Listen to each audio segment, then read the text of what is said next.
All right, push one in the chat if anyone can hear me.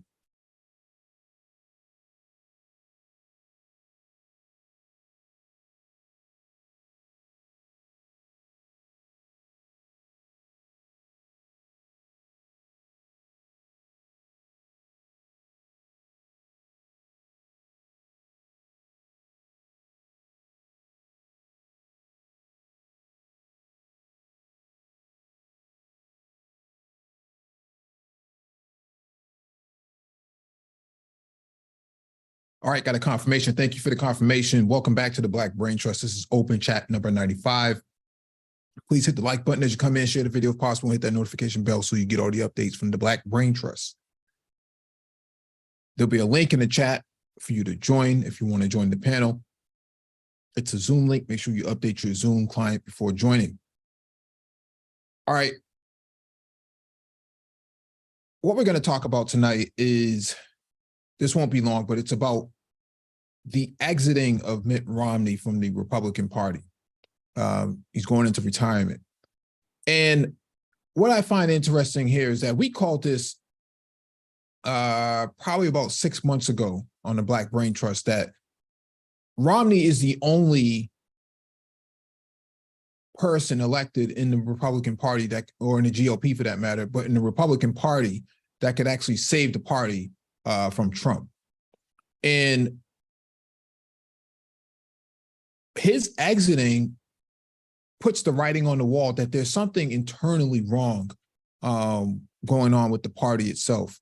And what I see is that there is nobody after Trump that could actually move the party forward at this point. I was always under the impression, I've been saying this probably since last year, actually since Biden took office, that the only way the Republicans can take back, leadership in 2024 would be through somebody like Romney. And I thought that Romney would actually come out this year and actually serve. Actually run, make his campaign run. And when I didn't see anything the last few months, I decided that, something else is going on. I couldn't really put my finger on it, but I definitely knew that there was something going on. And I thought that, Romney would take one last shot at the White House. And so him not running and exiting after this term means that, for me, means that, the party is finished. There's nothing left. I don't see anybody within the Republican Party today that could actually salvage what's left of the party other than Romney. He's been a governor. He has been an established businessman in terms of Bain Capital and other ventures. He ran the Olympics. He's been a senator. Many people would say he introduced the ACA in Massachusetts, what we call the Affordable Care Act. One of his alleged crown jewels, he didn't come up with the ACA for that matter, but he did. He was the first one to launch, even as a Republican. That was kind of posh for the time that he was doing it. And so Romney's done a lot. Romney has a really good track record when you really put him up against other candidates that's on the that's running right now for the White House in 2024. None of them could hold a candle to Romney at all. And so I was always under the impression that Romney would be the guy.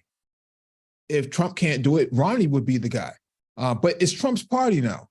And unfortunately, Romney is, he's obsolete politics-wise, to where the party is today. The party is a clusterfuck of what it was before. I mean, at the very least, when McCain was around, when Romney was governor, when you had sensible, members of the party, you can kind of get an idea as to where they stand. Today, you don't really know where the Republican Party stands. It's a figment of the imagination of what it was before. And so I just think that Romney, his exit says that the party does not have a future at all. I think we probably could have said that when Paul Ryan left, but I think that Paul Ryan may have been underage and underexperienced compared to where Romney was back then. But he did make a good VP candidate with Romney. But because I would have thought that a Romney-Ryan ticket would have moved the party forward in terms of progress. But Ryan is out, Romney's out. All the sensible people that would have been in the party are gone now.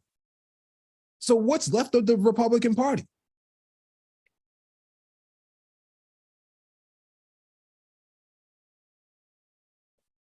I don't think people really understand that let me just drop the link because I think that, people may be chomping at the bit to come up and really discuss this. Let me drop the link.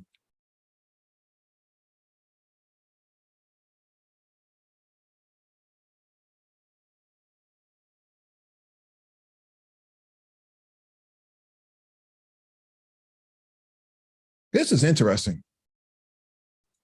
If you go back through like a lot of our streams on politics, even MOT's panels that we've been on, we've talked about Romney being the guy. Romney was that go-to guy that could usurp, let me advance MOT, that could usurp, the party from the clutches of Trump and MAGA. I would have thought Romney, Liz Cheney would have linked up and said, let's take this back. Cheney's gone. Romney's gone. Ryan is gone. Adam Kinzinger is gone. All the sensible conservatives within the party are gone now. What is left of this party? Mitch McConnell freezing up everywhere. Like, there's nothing left of the party. I mean, they're at the point where they're trying to throw Marjorie Taylor Greene off the boat, make her walk the plank. What's left of the party?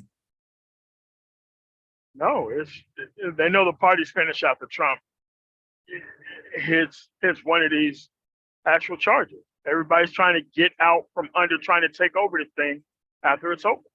Yeah. That's what it is. No one wants to take it over after Trump gets through destroying it.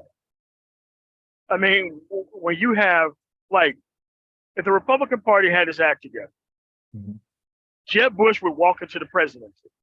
Mitt Romney would walk into the presidency over Joe Biden right now. Yep. Would walk into the presidency. No problem. And I probably would, I probably would vote for a Jeb Bush over a Mitt. It's just like, how did y'all guys not plan this? Y'all let this guy come in and take over the entire party to the point now where nothing means anything. Where the hell is Rick Santorum? Where the hell is Sarah Palin? Where the hell is Ed Coulter? Where are all these people who are like conservative firebrands from where are they? Conveniently missing. They're conveniently missing. All gone. All gone. All the sensible people within the party that, before 2020 are gone now at this point. John Boehner disappeared. He left? He's over there, getting wealthy off of cannabis. But but the thing here is, all your sensible people are nowhere to be found. Nowhere to be found. Even where's Larry Hogan? Where's all the sensible Republicans in the party? No. Everybody was like, look, once our term's up, we're done. Liz Cheney, Rhino. Liz Cheney. Yeah, that's what they say. Had an unknown woman who beat the brakes off of her in the primary when her father was vice president of the United States. Dude, something is deeply wrong here. Yeah. Deeply wrong.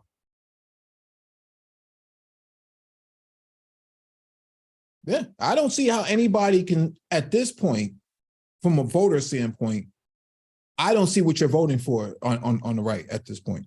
There's I mean, they nothing never over there. really cared about everything that was over there. There was nothing but like tax Mhm. cuts, and I mean, it was a cavalcade of things, and mostly the media propped them up more than Mhm. anything else. They didn't have any policy proposals because they got all this tax cut money, and that's what kind of the Mhm. corporate media have done. It's like things are so bad that Chuck Todd walked away from being the press.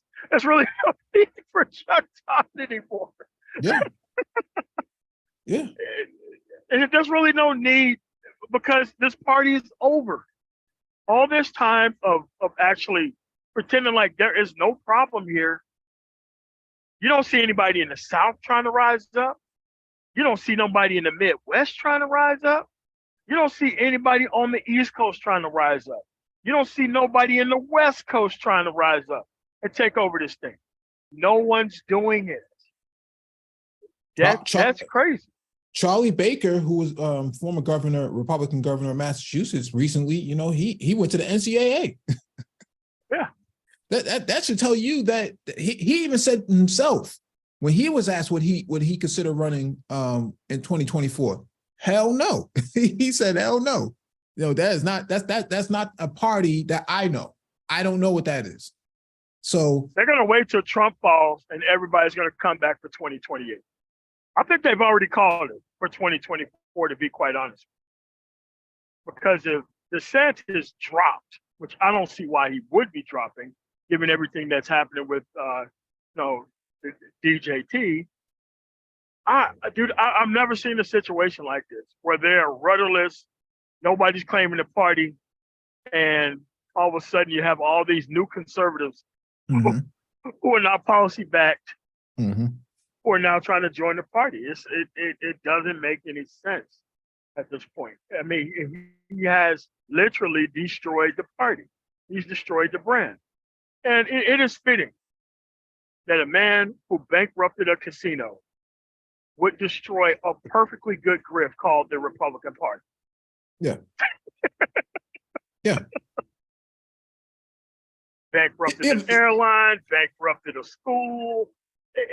Just everything he touched was just And he would not have been able to get away with this within the Democratic Party. He knows this is why he ran on the right. No.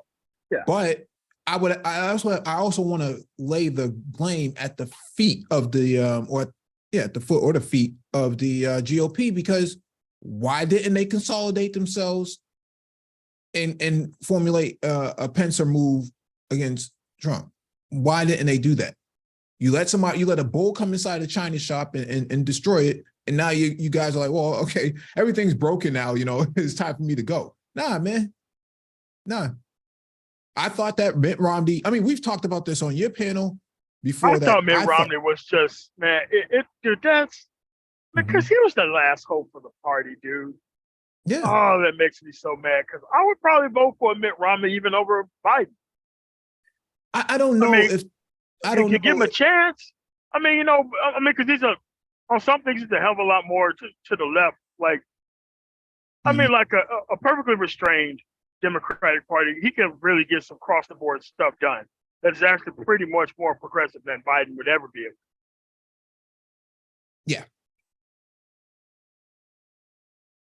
He would expand the healthcare. I guarantee he would expand the healthcare.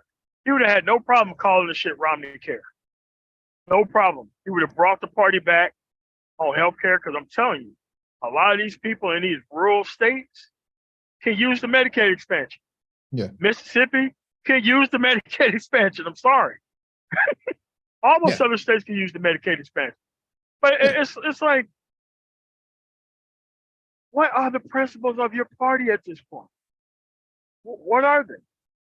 They have nothing to offer their own constituents, and they have nothing to offer the United States as a nation state. And so they billionaires are finding other people to invest in. They don't want to invest in. They don't want to invest in Ron DeSantis either. They know the rest of those guys are not even viable. So I guarantee you that these people are like in the heads of these judges, be like, hey man, you got to throw the book at this dude. And you even have Republicans challenging to not have Trump on the ballot in states. This is not the Democratic Party doing this. They're Yeah. talking about Republican. Come on, man. The Federalist Society not a friend to anybody's democracy. These dudes trying to get Trump the hell up out of there. Yeah. What is this coalition to win 2024? What is this coalition? Let's go to Citizen Lou. Lou, what it do, man? Hey, what's going on? What's going on, Jeremy? Yeah, I can yeah. hear you, bro. Yeah, we hear you now, right? Yeah, what's going on? Yeah, man. Yeah, this party's finished, man. Cooked, fried, sauteed, barbecued. I mean, it's like I mean, you can only do that, like you said earlier, you can only do that goofy tax cuts for so long. I mean, I mean, you don't do that for so long. Then you start actually putting stuff on the ballot, and we notice the Republicans against everything that can help actual people. Mhm. You know, the people they claim that the people of the party or whatever, and they're really just a party for corporate welfare, oligarchs, you know, and basically white nationalism and culture wars and neocoons. That's about it. I mean, that's why they're so fragmented. Like you could act, you know what's funny? This space doesn't even know anything about Tim Scott. Nothing. No, absolutely nothing. You know what I mean? So it's like, cause I don't know if you saw the article the other day. Uh, you know, I guess somebody was asking him about why he wasn't married, and he took offense to it, and he was saying something about they insinuating he's gay instead of insinuating he's black or something like that. Like, so they're basically saying, like, you know what I mean? Instead of saying he's not fit to lead because he's black, they're gonna say he's gay. So he's like mad about that or whatever now. So it's just, bro. I mean, it's just a party of just nonsense. It's just they don't do anything. They don't govern. They don't have competence. Like you were talking about earlier, Medicaid expansion. I think I saw an article a while ago. It's like 46% of rural hospitals in Mississippi are about to close or in threat of Yes. closing. Yeah. Yes. I I mean, mean, but what, it's like, always been like in like the upper 30s, but like the 40s is like the watershed moment where they should be trying to do something different. Yeah. The right? leadership the So- way it is. I mean, you Because know, you can't find doctors who want to work there if the pay isn't going to be commensurate with what the rest of the country is getting paid. Doesn't make a whole lot of oh sense. yeah. I mean, but you have like places that take Medicaid. They'll take it for whites, but they'll straight up tell black people that no, we don't take Medicaid here. Yeah, that's been known. Crazy shit. I mean, let's look at this map. This was in 2012. This is Obama versus Romney on the Romney Ryan ticket. I mean, the map could be flipped today. I don't think Dems would be able to take VA right now, not with Youngkin in charge. No. Interestingly enough, Obama had won North Carolina the first time around, but second time around, Republicans gained. And so you start to really wonder if Romney would have ran, he could potentially, take some of these states. He'd have walked in there, man. He would have Jeb Bush walked in there. No problem. I'm shocked he didn't run. Shocked he didn't run. New Hampshire, that should have been Romney, for all intents and purposes, as a conservative. So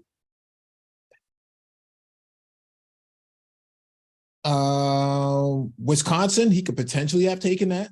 I mean, that's a key battleground state as well. Oh yeah, it is now. But Yeah. was he the senator of Massachusetts or Maine? No, he was a governor of Massachusetts. Governor of Massachusetts. Thank you. Okay, I got that correct.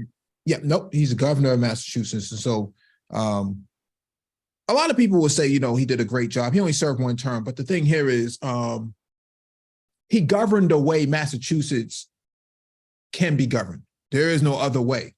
Just like Larry Hogan. A lot of people say, Larry Hogan was a great governor. No, Larry Hogan can only govern the way Maryland needed to be governed. That's, there's no other way to do it. Blue states operate off of a certain algorithm. And if you deviate from that, you're going to break it. And it's not going to work anymore. And so That's a good thought. I like that. That's good. That's a good explanation. Yeah. And so when you talk about the Affordable Care Act and in Massachusetts, that was going to go either way.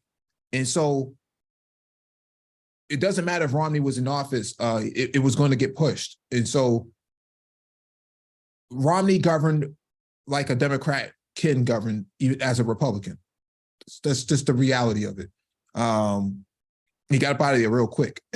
But the thing here is a lot of people are don't really look at this map and really understand that there was a time when you know, Republicans were making traction under Romney as a candidate. And so I've always thought that Romney and Ryan was the future of the party and that they would move it forward and that somewhere along the line, Michael Steele would play a significant role in all of this. I mean, in this map, Florida is blue. Today, Florida is on fire right now. It's not even recognizable. Yeah. It's not even recognizable at all. Now you're right, because in the 90s, wasn't Texas blue? Yeah. Yeah, under Clinton, it was blue. Yeah, now it's blood, now it's bleeding. Yeah. You're right. Yeah. Oh, man. Yeah, so, you know, speaking of Texas, you know, I guess it kind of ties in what you were saying about the Republican Party. They did somebody had did like it's not hard to do, but I just don't have the numbers in front of me. They had how many people voted for Abbott, and I believe the other person he was running against was Beto O'Rourke. Yeah, Beto, thank you. Yeah, Beto O'Rourke. Beto O'Rourke, you're right. And then they calculated how many people in Texas were not registered to vote or did not vote, right? And it was like, bro, it was like 7 million people. Yeah. Or something like that, right? A lot. And he won, I think he had 5 million votes. Yeah. To him, I believe. He got 5 million and Beto had like 5 million and some change. So it's still a close race, but like, man, it's like, if you can get somebody to tap into that however they can do it, however they must do it, I'm telling you, man, this Republican Party, it's about to be curtains. I mean, they might have to come up with they had to rebrand and just come up with a whole new, they had to start over, bro. This is not Lincoln's party at all. Like the Republican Young Guns, what's the rebrand? Yeah. I don't know what's rebrand? I mean, but the Republican Young Guns. I don't know what they would have to you know, like populist party. I don't know, something. They suck though right now. Mm-hmm. I mean, but Trump broke up whatever they were supposed to morph into. Yeah. This happened. Yeah, well, whatever their plans were, dude, they should have worked so hard. But when Trump came down the escalator, man, that dude picked up speed and haven't really stopped. And they didn't do it. I mean, they were so focused on just winning by any means necessary that they didn't even think about the overall ramifications about how they was going to govern after they won. I mean, Trump had one scandal after it. I mean, every week there was a presidency-ending scandal, and pretty much the right-wing media and actually what they call the left-wing media was just propping up Trump because he gave corporations a whole bunch of tax cuts. So they wasn't interested in trying to get that dude up out of there. All these impeachments, no one could justify the vote against him. You had January 6th happen, another impeachment vote. There should have been another impeachment vote right after the January 6th actual testimony. Like, you couldn't punish this dude at all. And all these dudes drank the Kool-Aid and jumped off the cliff right along with him, man. They wrapped the anchor around everybody's neck and threw that anchor off into the water, and everybody kind of went off with him. Yeah. Yeah, man, because they're in a hell of a conundrum. They can't win without Trump, but like the best thing for him really would be for Trump to get up out of there, because, like you said, like look at all the people he endorsed, all of them garbage, just trash. All the candidates he endorsed are trash.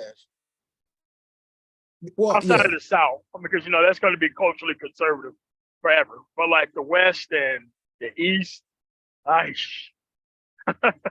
What's going on, Renaissance? Hey, what's up, panel? What's up? What's going on, man? Chilling. What's your take on Romney stepping down? What's up, Renaissance? Hey, what's up, Mike? What's up, Citizen Lou? No, I thought I wonder if some of it's just like he's going to be in a primary fight if he wanted to run again, and he doesn't want to deal with that because the party has gone so far to the right. If that's part of it, if he kind of just he's almost like where Jeff Flake was in Arizona, just kind of saw the writing was on the wall. Same thing with what's his name, Speaker of the House, Boehner, John Boehner. He did the same thing. He retired in Ohio because he saw where things going. And speaking of Ohio, you can even throw Rob Portman in that too. Last I think 2 years ago, senator. He was another one of those moderates, raised a good bit of money for the party that was like, hey, I'm kind of out. I don't know if it was just he's really ready to retire because, you got people like Pelosi who just said they're running for re-election, a couple of days ago for another term as in their seat. So plenty of people aren't just walking away, but I think it says something about where the party is.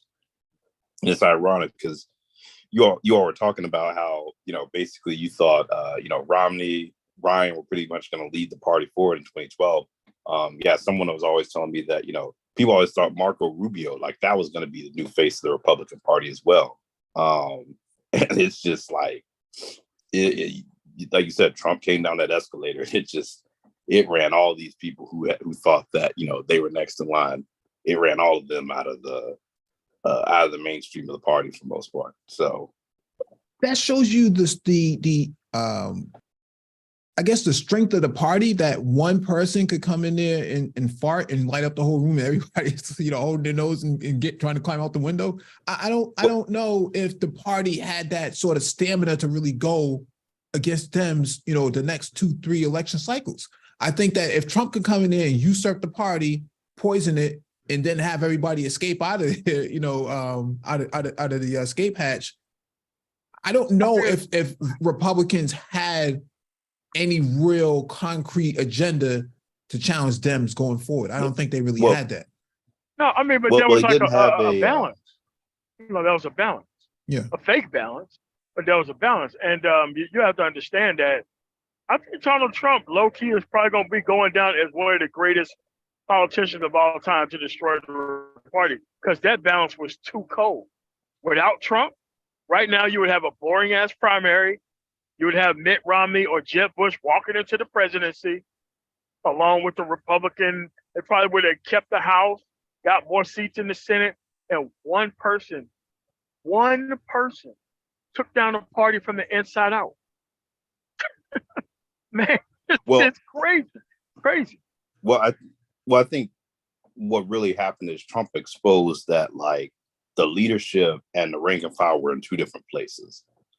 You see that in the like Democratic Party as well, but it really got exposed in the sense of like you may have had some of these people like a Romney who had more of an ideological rationale, why they were in the party and what they believed in, but you had a lot of these people who were just really being driven by the fear and anger type of politics. And when Trump came in and said the quiet part out loud and just amped it up to a whole new level, it kind of really exposed that rift that existed. Because I think, to your point, the whole thing after 2012, after Romney lost to Obama, was, they basically were the intellectual elite of the party. The Rance Brevis were basically like, hey, we have to take the party. You have to appeal to minorities more. Some people were saying that, hey, you pretty much got to change your stance on immigration, and that'll roll Hispanics into the fold enough to be competitive, in 2016. And, Trump came down and down that escalator and, they threw everything but the kitchen sink at this guy as far as the establishment. And people weren't having it. That was their guy because, he was playing up the anger and fear politics. He came through the portal like Thanos, man. Yeah, man. Should have went for the head.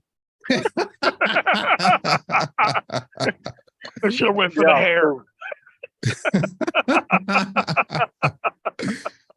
Let me read this piece right here because I know no one else is going to cover it, so we might as well do it ourselves. All right, this is from businessinsider.com. Why winning the independent vote can actually be a bad thing. In the final days of the 2012 presidential campaign, Mitt Romney's political director, Rich Beeson, was steadfast about his candidate's chances in the key swing state, Ohio. Whoever wins independent voters in Ohio wins Ohio, Beeson said on Fox News Sunday, 2 days before the election. He was, of course, wrong. Romney won self-identified independents in Ohio by an overwhelming 10 points, according to the exit polls, but lost the state to President Barack Obama by 2 points. A similar trend was seen across much of the country. Romney won among independents by 5 points, 50-45, but lost to Obama 51-48. The numbers illustrate why winning the independent vote in pre-election polls isn't necessarily a telltale sign of victory, as many political strategists have suggested. In fact, what the independent vote is often more telling of is a lack of commitment among leaners to the party. The best example of that is seen in a candidate to which Romney is often compared, John Kerry, who won the independent vote by a single point in 2004, but lost the election by about the same margin as Romney did in 2012. Interesting. What this means is that the independent vote is, for two reasons, an unreliable indicator of electoral success. In 2004, Kerry was a candidate who was never completely accepted by the Democratic base. Sounds familiar? Except this time, Romney was never fully beloved by the Republican base. Jim Williams, an analyst at public policy polling, explained during the unskewing controversy that a voter's choice to identify as an independent can change by the day. Republicans who were disenchanted with Romney might have been more apt to identify as independent, as Democrats were in 2004 when they were dissatisfied with Kerry. In 2012, a much more reliable indicator of success and a better example of the swing vote came from voters who identified as moderate. In every critical battleground state, Obama won the moderate vote. In Iowa, he captured more than 60% of it. Overall, Obama beat Romney by 15 points among moderates. True independents, on the other hand, made up an increasingly small sample when adding in which way independent voters lean. Take this NBC Wall Street Journal Marist poll of Ohio, for example. Do you consider yourself party identification? Strong Democrat, 30. Not strong Democrat, 8. Democrat leaning independent, 10. Just independent, 10. Republican leaning independent, 12. Not strong Republican, 7. Strong Republican, 22. Other, 1. According to the poll, just 10% of voters were truly unaffiliated with either party, hardly enough to win any state, let alone the election. You know, that's interesting, because when you peruse the Black manosphere, you'll hear a lot of guys, you know, talk about how independent they are and they're in the middle. Cultural conservative. Yeah, okay. Cultural conservative, you know, and they make up a very, common very sense conservative. Yeah, they make a constitutional conservative. Yeah, they make up a very small fringe element within politics. And I don't know if Black men really understand how they look to the numbers here. Let me finish reading this. Actually, that's it. That's it. Oh, can't forget fiscal conservative. Oh God. Oh, yeah. I'm and you know, this article really points to the fact that Black men who consider themselves to be independent can't be relied upon.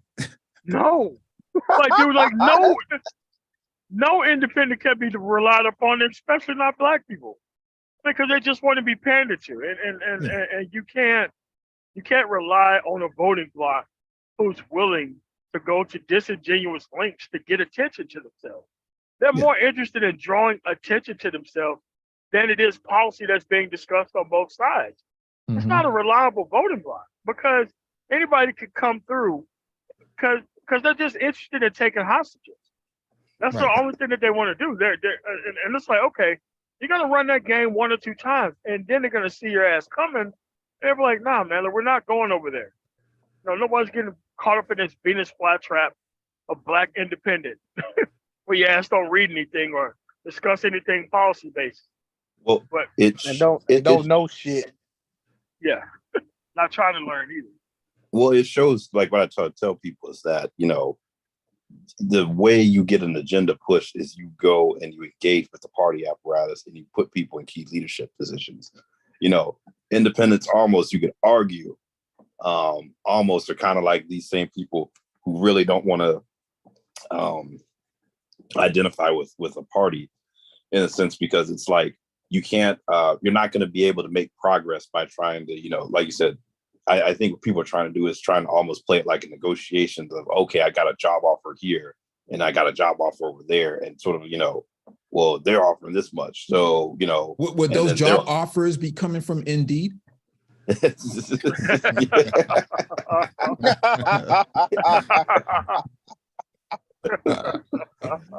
know, monster.com, I don't know. Career builder. yeah, LinkedIn offers. Like, but that's the thing. They almost like at a certain point, people are going to get resentful in the fact of, okay, like in order to go and get this person, I'm going to get them for one cycle and I have to give up all this. And then they're going to come back the next cycle and want even more. And it's like, it's just not how it works. Like, you don't see demographics of people switching parties every election cycle. Like the majority of, the majority of people who are white vote for Republicans. The majority of people who are non-white, those groups all vote Democrats. And then, you know, break it down further, whether it be like, you know, by age or other things, like these people for the most part stay within that same party. Like yeah, people have these, oh, I don't want Biden to run, or Biden shouldn't run, or this and that, or, you know, I'm going to sit out. But I mean, you just don't see people crossing over and voting like that, especially not in today's environment where it's so politically polarized. Like maybe you saw some of that back in like the 80s or the 70s or something like that, especially in some of these smaller places, like smaller towns. But you don't see that now. And that was really just more of, hey, you know, this person is people we knew growing up. So, you know, we support more the name, and the party doesn't mean too much as far as affiliation.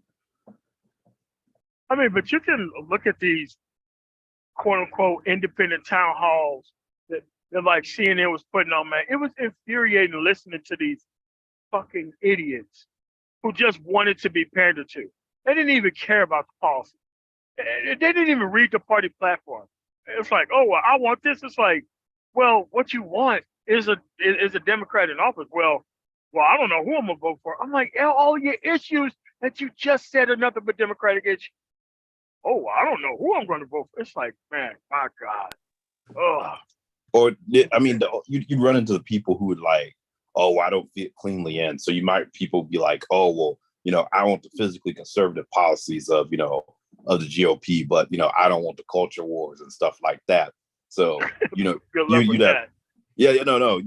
Basically people who want to be like socially progressive and financially conservative or something along those lines. And it's kind of like, dude, like that's not how that really works. A lot of times you see that with like, you know, maybe someone who's like, you know, in a disadvantaged group who like, hey, you know, essentially, you know, I want to keep the power structure and I want to be, you know, a part of the right and its politics, but I just don't fit in there socially. So is there a way I can fit in socially? And then like, you know, once I'm accepted in, like, I don't care about anybody else's issues. Like, that's essentially what you're kind of talking about. Sounds like the child support guys. Yeah, like some bad libertarian shit, you know. Because they want to be on top. Once they get the money, the key thing is they have all this stuff inside their head, but they don't have the money. But you want to vote with oligarchy interests, even though it's going to block you from even getting to that point. Or vice versa. Or vice versa, MOT. They have the money and the oligarchy, like the money, they just don't have the social capital. So it's like, okay, once I can liberalize the social structure enough, like, okay, then I want to go over here and like represent that. Like you saw a lot of people who were, like if you listen to some of the leftists on YouTube, and they'll talk about some of the white members of the LGBT community, they throw a lot of those accusations at them. Like, hey, you know, once gay marriage was basically passed, like these people essentially wanted to become Republicans now because, you know, what they wanted in that small element was basically done. And it's like, oh, okay, now I can go over here and have my, you know, oligarchy. That's what happened in Denver. Interest. That's That's what happened in Denver. Like as soon as like everybody was on that left wing stuff, but as soon as kind of gay marriage passed, dude, all the people with the money became Republicans. They didn't care after that. Like once it became what was it, Prop 8 in California? Like once that got overturned, they kind of got their rights. Dude, all those people went straight up GOP overnight. And I'm not talking log cabin Republicans either. I'm talking about like faking being on the left on some Reagan Democrat shit. Once they got their actual rights, straight up GOP. Didn't really care anymore. Definitely didn't care about the transgender and none of that stuff. They're like, hey man, no, they just gay. And they're like, look, we got our rights. We can go back to just being who we are, and we can just vote our economic interests. But they needed their actual rights from the actual left in order for them to be able to do that. Yeah. So the people with money in Denver, as soon as that stuff passed, bro, they disappeared from public life. Like some people left. Yeah, I mean, Prop 80 was those people voting their interests. Yeah. I have yet to see anybody in this space who say they, well, black men should vote their interests. Okay, so tell me what their interests are. Well, what about alimony, what DeSantis is doing in Florida? All right, man. Do you live in Florida? That's for people with money. I'm like, dude, you dudes are 50-50 dudes with the chick you living with. What are you talking about, man? Alimony don't apply to you. Yeah. What are you talking about? Let me play this clip from the debate with Romney and Obama in 2012. I thought this would be very interesting to actually add on to. Thing that sort of connected to cars here, and go over, and we want to get a question from Philip Turcola.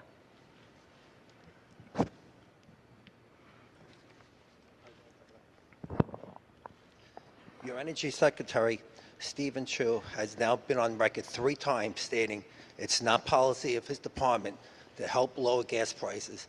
Do you agree with Secretary Chu that this is not the job of the Energy Department? The most important thing we can do is to make sure we control our own energy. So here's what I've done since I've been president. We have increased oil production to the highest levels in 16 years. Natural gas production is the highest it's been in decades. We have seen increases in coal production and coal employment. But what I've also said is we can't just produce traditional sources of energy. We've also got to look to the future.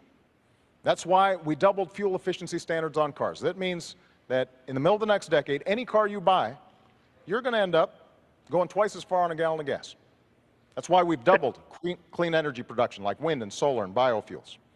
And all these things have contributed to us lowering our oil imports to the lowest levels in 16 years. Now, I want to build on that. And that means, yes, we still continue to open up new areas for drilling.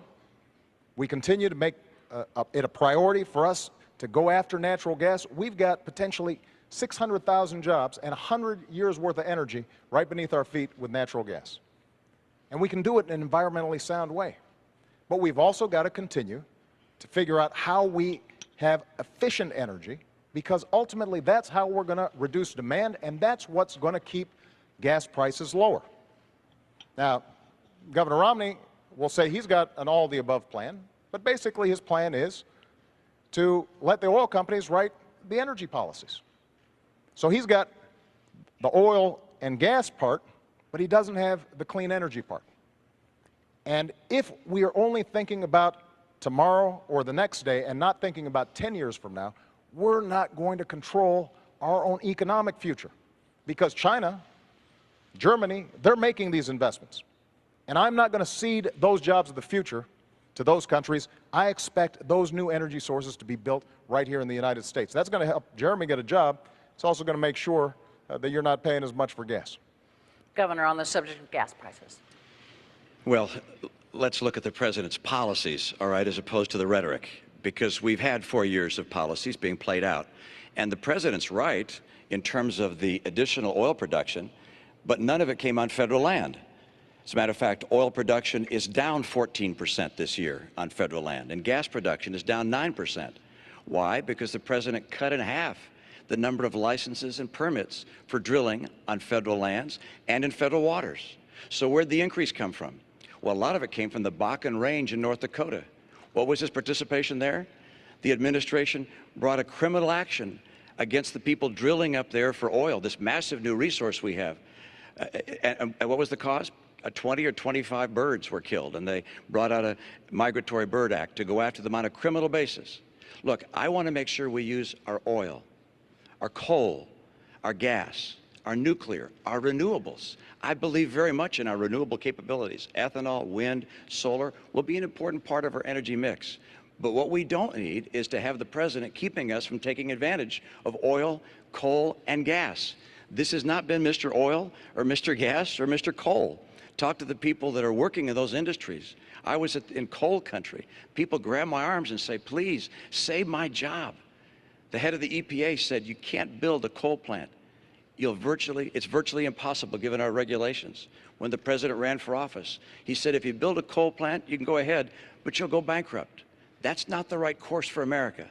Let's take advantage of the energy resources we have, as well as the energy sources for the future. And if we do that, if we do what I'm planning on doing, which is getting us energy independent, North America energy independence, within 8 years, you're going to see manufacturing jobs come back because our energy is low cost.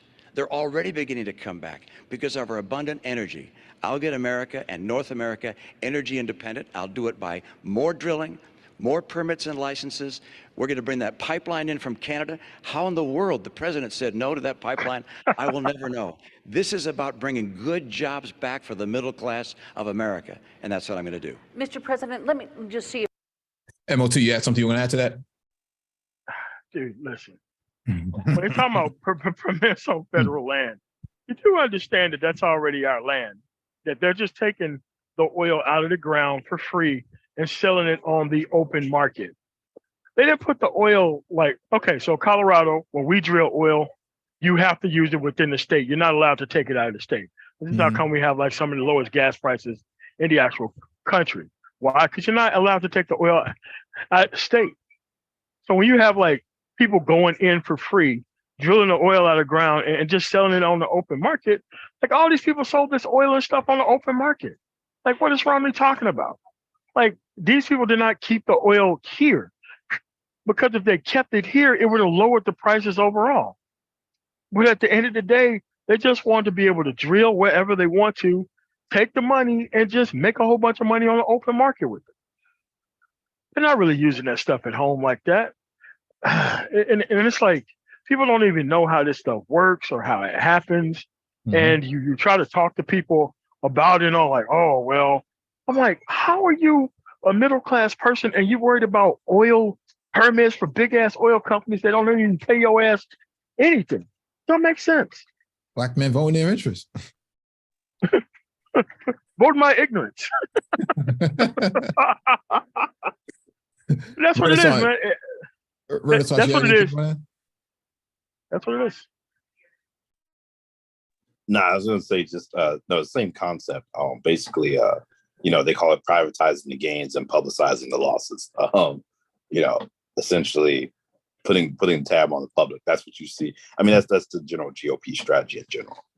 Is they want to be able to leverage the public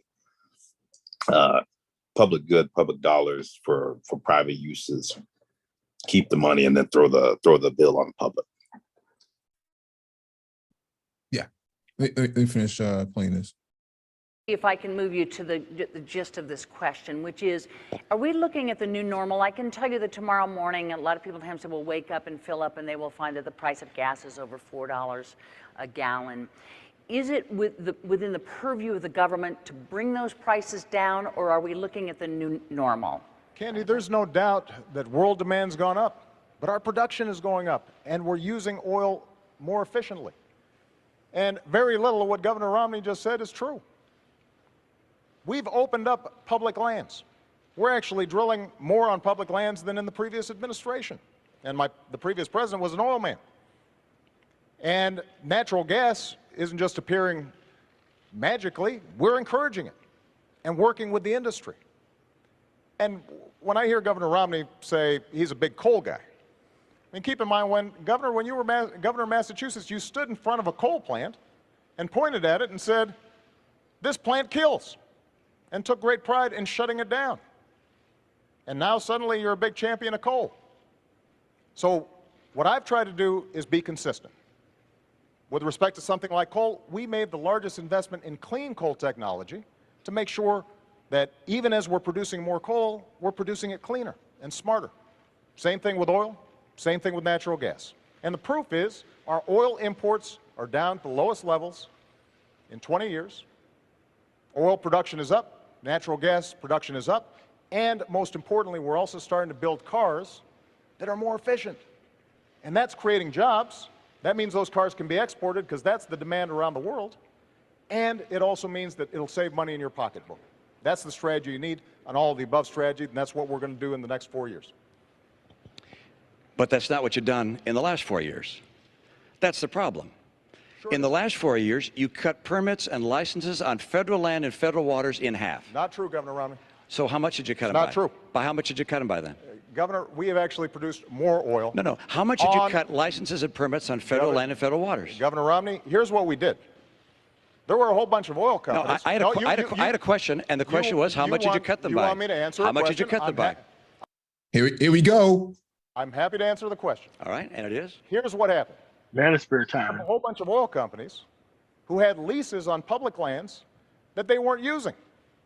So what we said was, you can't just sit on this for 10, 20, 30 years, decide when you want to drill, when you want to produce, when it's most profitable for you. These are public lands. So if you want to drill on public lands, you use it or you lose it. Okay, now and so what we did was take away those leases, and we are now reletting them so that we can actually make a profit. And production on government lands is down. No, it isn't. Production on government land of oil is down 14%. Governor, and production what on you're saying gas is is just down not 9%. It's just not true. It's absolutely true. Look, there's no question but that the people recognize that we have not produced more I'll give you oil your time. and gas on federal lands and in federal waters. And coal production is not up. Coal jobs are not up. I was just at a coal facility where some 1,200 people lost their jobs. The right course for America is to have a true all-of-the-above policy. I don't think anyone really believes that you're a person who's going to be pushing for oil and gas and coal. You'll get your chance in a moment. I'm still speaking. Well, And the Governor, answer is, I don't believe people think that's the case because that wasn't a question. Okay. That was Go a ahead. statement. I don't think the American people believe that. I will fight for oil, coal, and natural gas. And the proof of whether a strategy is working or not is what the price is that you're paying at the pump. If you're paying less than you paid a year or two ago, why then the strategy is working. But you're paying more. When the president took office, the price of gasoline here in Nassau County was about $1.86 a gallon. Now it's $4 a gallon. Price of electricity is up. If the president's energy policies are working, you're going to see the cost of energy come down. I will fight to create more energy in this country to get America energy secure. And part of that is bringing in a pipeline of oil from Canada, taking advantage of the oil and coal we have here, drilling offshore in Alaska, drilling offshore in Virginia where the people want it. Those things will get us the energy we need. Mr. President, could you address, because we did finally get to gas prices here, could you address what the governor Wait, said Mike, real quick. if your energy policy was... Go ahead. No, I was going to say the only thing that's flawed in that assumption, the argument you just laid out, is like you actually have to have the capacity too. Like if you're going to go and actually just say, hey, I'm going to hand out all these permits or give people more licenses to go drill, or the amount of, like, that doesn't necessarily equate, because you still have to refine the oil and go through that process. So if you don't have the capacity, then you really won't see much of a difference at the pump. Right. was working, the price of gasoline would not be $4 a gallon Well, here. think Is about that what the true? governor just said. He said, when I took office, the price of gasoline was $1.80, $1.86. Why is that? Because the economy was on the verge of collapse. Because we were about to go through the worst recession since the Great Depression, as a consequence of some of the same policies that Governor Romney is now promoting. So it's conceivable that Governor Romney could bring down gas prices, because with his policies, we might be back in that same mess. What I want to do is to create an economy that is strong and at the same time produce energy. And with respect to this pipeline that Governor Romney keeps on talking about, we've built enough pipeline to wrap around the entire earth once. So I'm all for pipelines. I'm all for oil production. What I'm not for is us ignoring the other half of the equation. So, for example, on wind energy, when Governor Romney says these are imaginary jobs, when you've got thousands of people right now in Iowa, right now in Colorado, who are working, creating wind power with good-paying manufacturing jobs, and the Republican senator in Iowa is all for it, providing tax credits to help this work, and Governor Romney says, I'm opposed, I'd get rid of it. That's not an energy strategy for the future, and we need to win that future. And Mr. I intend to win President, it as President of the United States. I got to move you along. He And got the the next question is for got, you. He actually got the first question, so I get the last question, last answer on that one. Actually, in the follow-up, it doesn't quite work like that, but I'm actually- going to give you a... Yeah, it doesn't work like that, buddy. What do you think you're doing? You know, he mentioned Colorado. MOT, you have anything to say about good manufacturing jobs, Colorado? No, I mean, they're good jobs, but at the end of the day, it's a refining and it's a capacity issue. Mm-hmm. But since most people don't know that, they think that drilling equal lower gas prices. That's not necessarily the case. Mm-hmm. It's still a refining and a capacity issue. Have you ever heard of them building more ways to actually have capacity in the United States? No, because if they did, the prices would be way down. So why would they create capacity if you're not forcing them to create capacity? So that's kind of what that is. Like they were drilling like in Fort Lupton and like all these other places around where they were fracking and all that kind of stuff. Yeah, they did a lot of drilling, but they were forced to have it in the state by force. The law said that they couldn't take it across the actual state line. That's not the case everywhere else. Yeah, I mean, okay, so they drill it and then they go sell it on the open market. They don't even increase capacity. Like they have like these oil barges just off the coast of like California, just sitting out there for months, artificially inflating the price of oil because it was creating their own supply line issue. So it's like people have to understand what it is about this actual oil situation. So that way we could be able to do this. Because otherwise, people are going to think that, well, you know what? If we just drill more, then the prices will go down. No, if you drill more, the profits are going to go up for oil companies. That's what the drilling is about. Yeah. The prices go down when there's capacity issues. So that's where we are with that. A chance here. I promise you I'm going to. And the next question is for you. So if you want to, continue on, but I don't want to leave all these guys sitting here. Candy, I don't have a policy of stopping wind jobs in Iowa, and they're not phantom jobs. They're real jobs. Okay. I appreciate wind jobs in Iowa and across our country. I appreciate the jobs in coal and oil and gas. I'm going to make sure that taking advantage of our energy resources will bring back manufacturing to America. We're going to get through a very aggressive energy policy, 3.5 million more jobs in this country. It's critical to our future. Candy, it's We're okay. going to move you along to taxes. I'm used to being interrupted. All right, we're going to move you both along to taxes over here and all these folks that have been waiting. Governor, this question is for you. It comes from Mary Polano, sorry. Governor Romney, you have stated that if you're elected president, you would plan to reduce the tax rates for all the tax brackets, and that you would work with the Congress to eliminate some deductions in order to make up for the loss in revenue.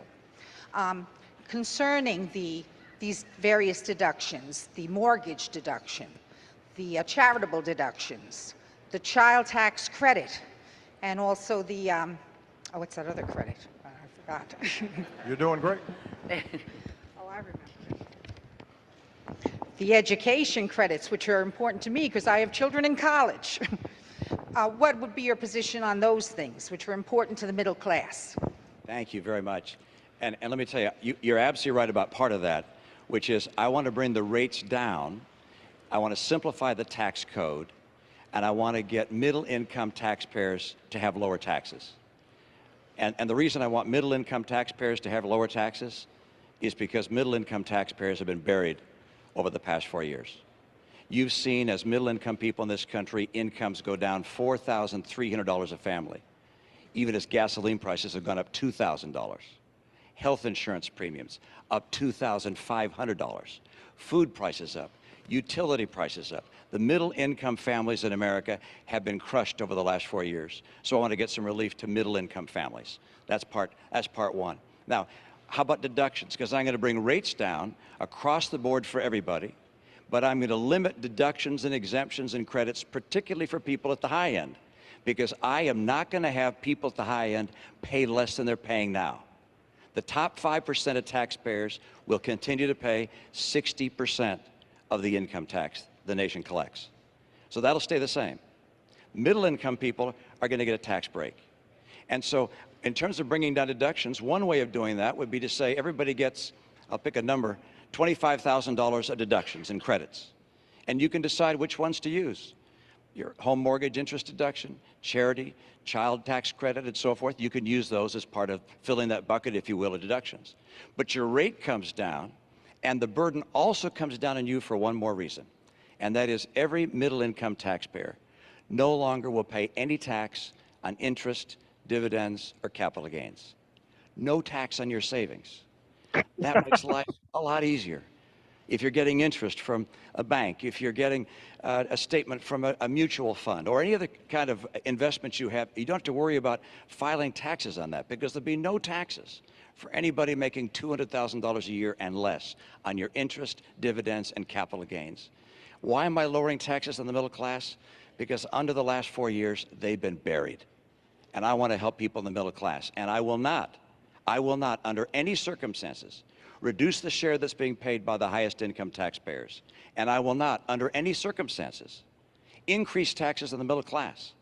The president's spending, the president's borrowing, will cause this nation to have to raise taxes on the American people, not just at the high end.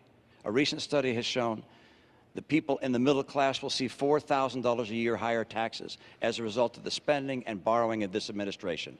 I will not let that happen. I'll get us on track to a balanced budget, and I'm going to reduce the tax burden on middle-income families. And what's that going to do? It's going to help those families, and it's going to create incentives to start growing jobs again in this country. Thanks, Governor. Thank you. My philosophy Okay, so on you're going to taxes is reduce. simple. All right, so you're going to reduce revenue. That's going to make more money come in. How many middle class people that you know of are getting dividend checks? I don't know, man. Yeah. It's like, and it's like people don't know anything about taxes, and they don't realize that he's talking about dividend checks. Like, oh, middle class people. Like, dude, there's nobody in the middle class who's getting dividend checks on average like that, man. Because dividend checks or capital gains either. Because Yes, what they don't really, it because what that really shows is that, hey, if you got some of these CEOs who may have, like, base salary of 500,000 and then a bunch of stock options, that vest at like, $1 a share or something like that. And then, 2 years later, they're actually able to exercise that, their rate will be super low on that. Or, if you got people who buy a business and then sell it, that'll apply to them. So it sounds good on the surface, but like I said, people start thinking capital gains and they thought, oh, you may have that person who has like an IRA or a TD Ameritrade account with, $2,000 or $3,000 thinking, oh, that's going to help me. And it's like, dude, you don't really get how this works. Because they're lofty terms that make these people feel good. And so they don't understand it. It sounds good, but it doesn't actually benefit them like you're saying. But if you take it down to the manosphere level, Black manosphere level for that matter, a lot of these guys threw these terms out when Trump was in office. Remember just a few weeks ago, you had people talking about, man, I came up under Trump. His policies helped me come up, man. This and that, well, they can never point out where they came up at.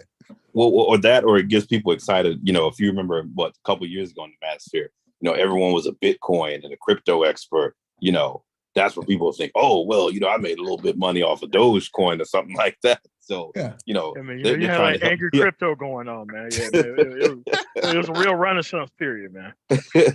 and now look at crypto. Now look at, that's what I'm saying, man. It's a pipeline, man. It's a red pill So, like, I tell you, man, they want the bitch destabilized. They want the financial system destabilized.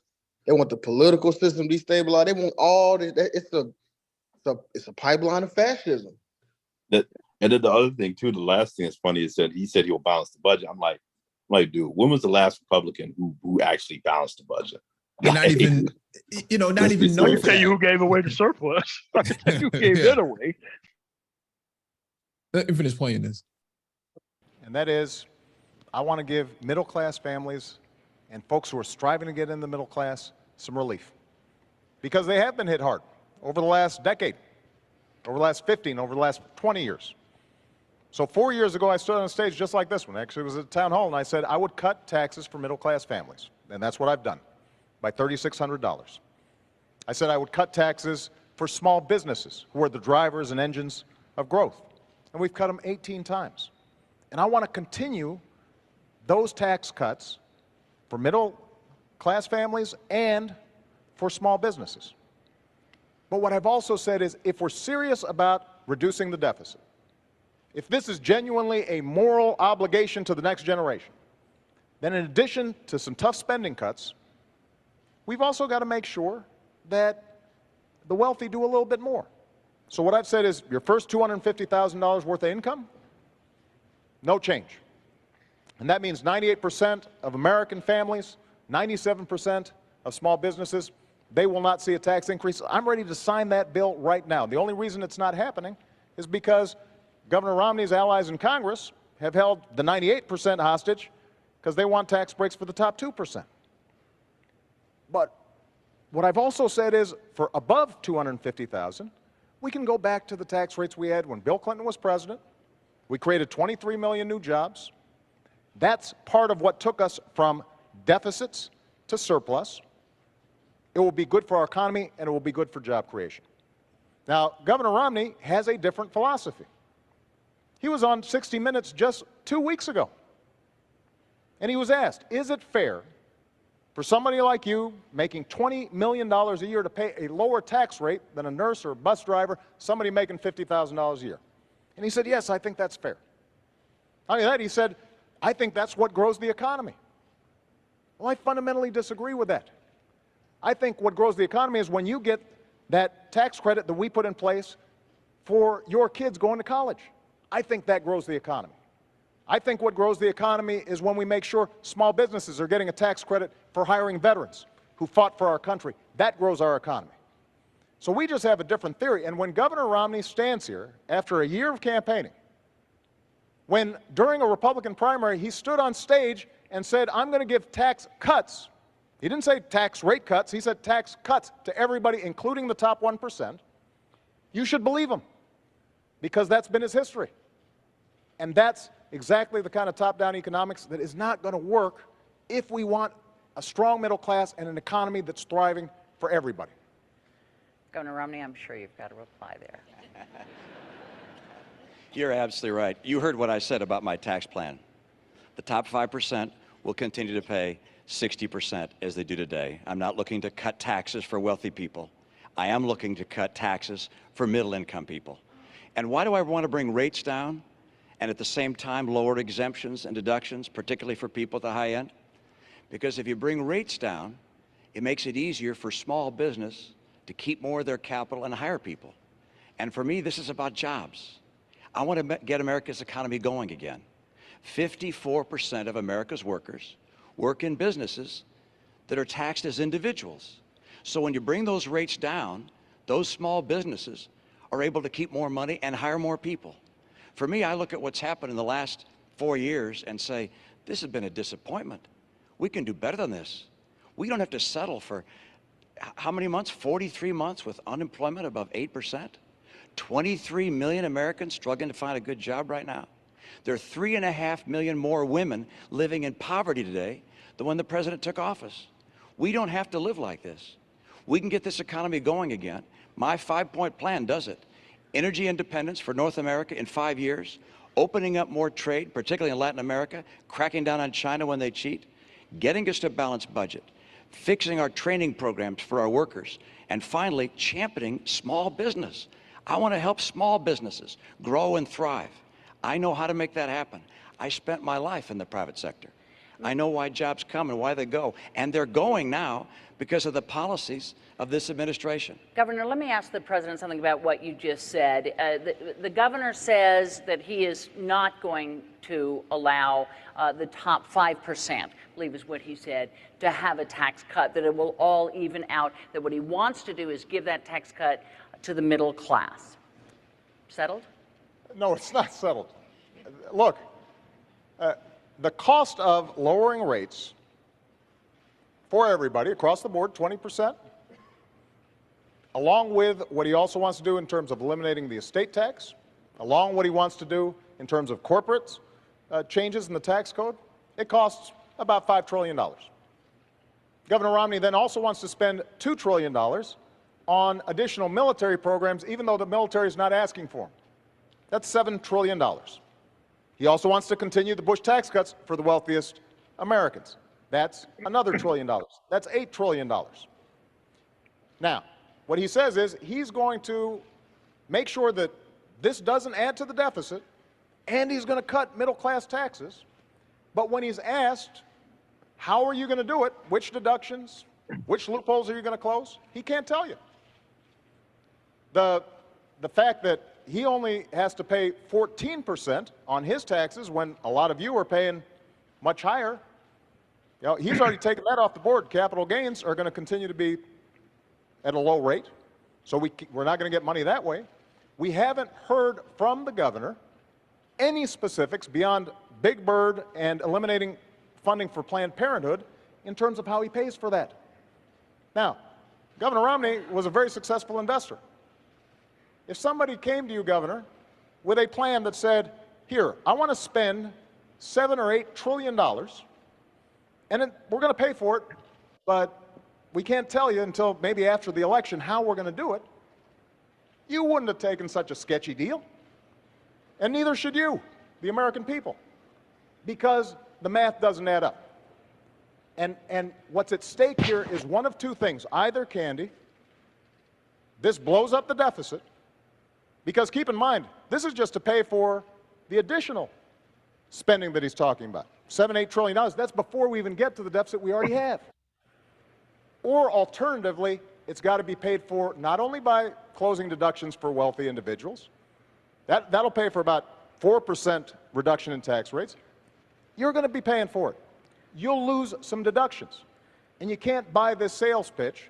Nobody who's looked at it that's serious actually believes it adds up. Mr. President, let me get the governor in on this. And Governor, before we get into a vast array of who says what study says what, if it shouldn't add up, if somehow when you get in there isn't enough tax revenue coming in, if somehow the numbers don't add up, would you be willing to look again at a 20%? Well, of course they add up.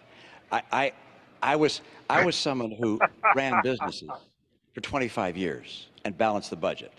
I ran the Olympics and balanced the budget. I ran the state of Massachusetts as a governor, to the extent any governor does, and balanced the budget all 4 years.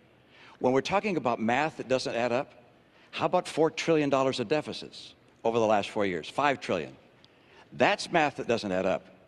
We have a president talking about someone's plan in a way that's completely foreign to what my real plan is. And then we have his own record, which is we have 4 consecutive years where he said when he was running for office he would cut the deficit in half. Instead, he's doubled it. We've gone from $10 trillion of national debt to $16 trillion of national debt. If the president were reelected, we go to almost $20 trillion of national debt. This puts us on a road to Greece. I know what it takes to balance budgets. I've done it my entire life. So for instance, when he says, yours is a $5 trillion cut, well, no, it's not, because I'm offsetting some of the reductions, withholding down some of the deductions. And Governor, I need to have you both hang up. I understand the stakes here. I understand both of you, but I will get run out of town if I don't allow you, Mr. President, I just described to you precisely how I do it, with a single number that people can put, and they can put their deductions and credits into that bucket. Mr. President, we're keeping track, I promise you. And Mr. President, the next question is for you, so stay standing. And it's Catherine Fenton who has a question for you.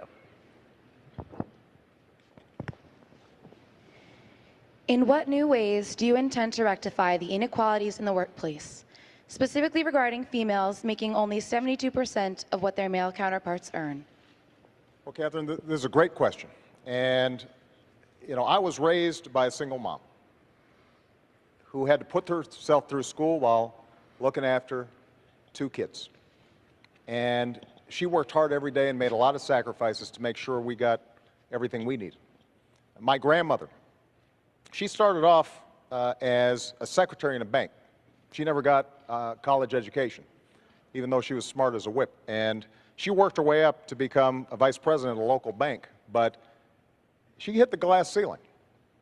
She trained people who would end up becoming her bosses during the course of her career. She didn't complain. That's not what you did in that generation. And this is one of the reasons why the first bill I signed was something called the Lilly Ledbetter Bill. And this is named after this amazing woman who had been doing the same job as a man for years, found out that she was getting paid less, and the Supreme Court said that she couldn't bring suit because she should have found out about it earlier. She had no way of finding out about it. So we fixed that. And that's an example of the kind of advocacy that we need, because women are increasingly the breadwinners in the family. This is not just a women's issue. This is a family issue. There's a middle-class issue. And that's why we've got to fight for it. It also means that we've got to make sure that young people like yourself are able to afford a college education. Earlier, Governor Romney talked about he wants to make Pell Grants and other education accessible for young people. Well, the truth of the matter is that that's exactly what we've done. We've expanded Pell Grants for millions of people, including millions of young women all across the country. We did it by taking $60 billion that was going to banks and lenders as middlemen for the student loan program, and we said, let's just cut out the middleman. Let's give the money directly to students. And as a consequence, we've seen millions of young people be able to afford college, and that's going to make sure that young women are going to be able to compete in that marketplace. But we've got to enforce the laws, which is what we are doing, and we've also got to make sure that in every walk of life, we do not tolerate discrimination. That's been one of the hallmarks of my administration. I'm going to continue to push on this issue for the next 4 years. Governor Romney, pay equity for women. Thank you, and important topic, and one which I learned a great deal about, particularly as I was serving as governor of my state, because I had the chance to pull together a cabinet, and all the applicants seemed to be men. And I went to my staff and I said, how come all the people for these jobs are all men? They said, well, these are the people that have the qualifications. And I said, well, gosh, can't we find some women that are also qualified? And so we took a concerted effort to go out and find women who had backgrounds that could be qualified to become members of our cabinet. I went to a number of women's groups and said, can you help us find folks? And they brought us whole binders full of women. I was proud of the fact that after I staffed my cabinet and my senior staff, that the University of New York in Albany did a survey of all 50 states and concluded that mine had more women in senior leadership positions than any other state in America. Now, one of the reasons I was able to get so many good women to be part of that team was because of our recruiting effort, but number two, because I recognized that if you're going to have women in the workforce, that sometimes they need to be more flexible. My chief of staff, for instance, had 2 kids that were still in school. She said, I can't be here until 7 or 8 o'clock at night. I need to be able to get home at 5 o'clock so I can be there for making dinner for my kids and being with them when they get home from school. So we said, fine, let's have a flexible schedule so you can have hours that work for you. We're going to have employers in the new economy, in the economy I'm going to bring to play, that are going to be so anxious to get good workers, they're going to be anxious to hire women. In the last 4 years, women have lost 580,000 jobs. That's the net of what's happened in the last 4 years. We're still down 580,000 jobs. I mentioned 3.5 million women more now in poverty than 4 years ago. What we can do to help young women and women of all ages is to have a strong economy, so strong that employers are looking to find good employees and bringing them into their workforce and adapting to a flexible work schedule that gives women the opportunities that they would otherwise not be able to afford. This is what I've done. It's what I look forward to doing, and I know what it takes to make an economy work. And I know what a working economy looks like. And an economy with 7.8% unemployment is not a real strong economy. An economy that has 23 million people looking for work is not a strong economy. An economy with 50% of kids graduating from college that can't find a job or a college-level job, that's not what we have to have. I'm going to help women in America get good work by getting a stronger economy and by supporting women in the workforce. Mr. President, why don't you get in? You know, this is interesting. Binders full of women, man. Remember that? Yeah, binders of women, right? Mitt Romney, businessman, proven track record. Party doesn't back him At all. Trump, on the other hand, you know, grab him by the pussy. Bankrupted casinos. Yeah, bankrupted casinos. Multiple bankruptcies of any kind. Yeah. Cheating on the taxes. Yeah. Totally the guy that they believe in. Make it make sense, man. Oh, overinflation of value of properties. Yep. But somehow, these same flyover states that we're looking at here, you know, just interesting. They don't really see Mitt Romney as a true Republican, but they saw Trump as a true Republican. And then you have these independents who can't be relied on at all to back Romney or Republicans. And people think that this is a good thing. I mean, that's why I even started the stream, because once Mitt is gone, that's it. The party's finished. The party's finished. I mean, that dude is like the myth of Atlas, man. He's holding up a whole party.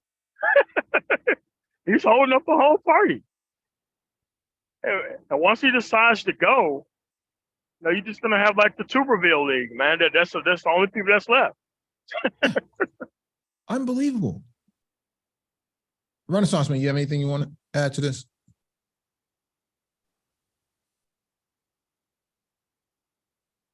I guess not. We'll just move on. Just give me a second. I find it to be very fascinating, though. One guy advocates for women in the party, and the other guy doesn't advocate for women. But women come out and vote for him at 52%. Don't vote for Mitt Romney, though. I don't get it.